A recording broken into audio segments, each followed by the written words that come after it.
Good morning, welcome to CATEX TV. My name is Frank Fortunato. Today is Friday, April 28, 2017. If you want to follow us on Twitter, please go to CATEX TV.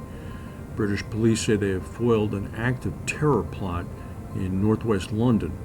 An alleged suspect was shot by police during a raid on a house in Willesden in northwest London. The 21-year-old woman was one of the subjects of the investigation. She's in serious condition in the hospital. A raid also took place in Kent with 6 people arrested there. Police say that the operation was not connected to an arrest near Parliament on Thursday when a man outside of Westminster was detained on suspicion of terror offenses. Police said that the house in Willesden, which was raided last night, had been under active investigation and observation. Police said that 2 further arrests were made in Willesden after the shooting of the woman. A man and a woman additionally were arrested after they returned to the raided property. The police say the suspects had been arrested on suspicion of the commission, preparation, and instigation of terror attacks. Brazil today is a place that if you're headed to, try to go up to the cockpit and ask the plane to turn around. The country is going to see the largest general strike in its history. It's gone into a partial shutdown today. Millions of workers, including public transport staff, bankers, and teachers, have been urged to take part in the strike by trade unions and social groups. Protesters are taking a stand against President Michael Temer's proposed pension reforms, which he says are needed to overcome a recession.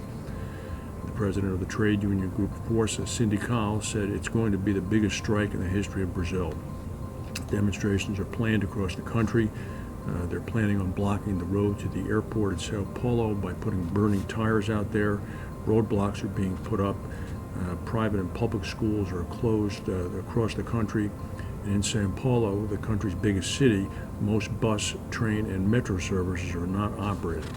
There are a few people on the streets there, and it seems like a holiday. Severe storms have hit parts of the southern United States in Alabama, Georgia, and Mississippi yesterday, and with at least 2 confirmed tornadoes leaving damage across 3 of the states. Meteorologists at the National Weather Service say that a definitive tornado was in progress at Pike County, Alabama, just at about noon yesterday. Also, towns in Mississippi and Alabama were struck by heavy rain and strong winds, overturning mobile homes. There's more bad weather expected in that area today. It's that time of year insofar as tornadoes go. Google and Facebook have confirmed that they've fallen victim to an alleged $100 million scam. Back in March, it was reported that a Lithuanian man had been charged over an email phishing attack against, quote, 2 U.S.-based internet companies. They were not named at the time. On April 27th, yesterday, Fortune magazine reported that the 2 victims, in fact, were Facebook and Google. They had been tricked into wiring more than $100 million to the alleged scammers' bank accounts. Apparently, fraudulent phishing emails were sent to employees and agents of Facebook and Google, which regularly conducted multi-million-dollar transactions with an Asian company. Apparently, this gentleman, who was the perpetrator, purported to represent them.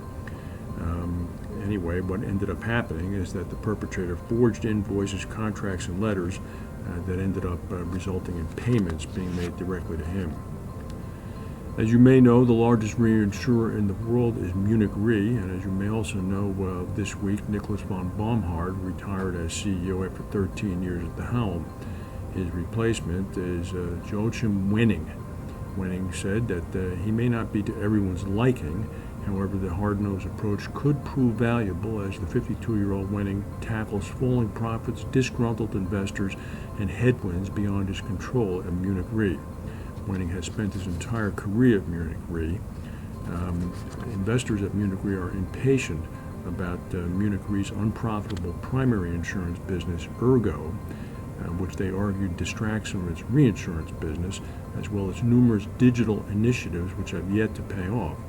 Of course, most reinsurers would love to have as healthy an insurance primary operation as Ergo. Most reinsurers are moving in that direction, and Munich Re has one.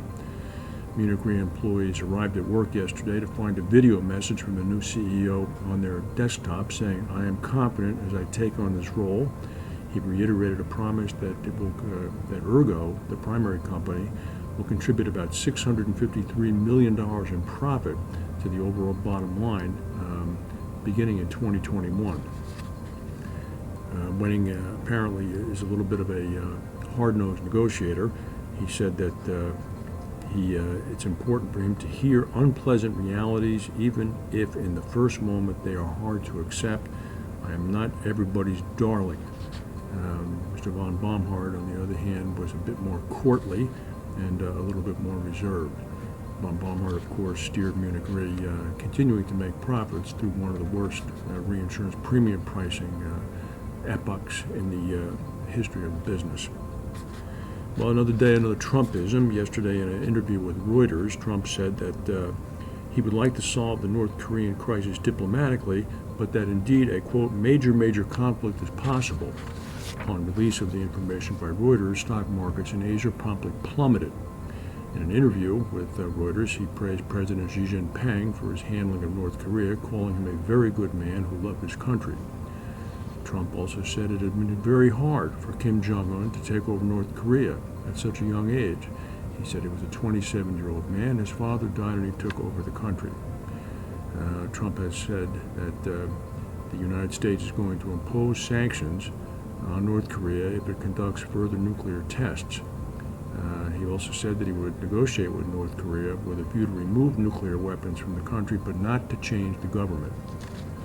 Meanwhile, the United States government today faces a potential shutdown because of an extended debt crisis and an unwillingness of Congress to pass a continuing resolution.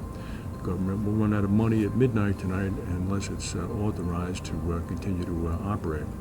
President Trump is flying to Atlanta to give a speech to the National Rifle Association and is heading down to Florida for the weekend.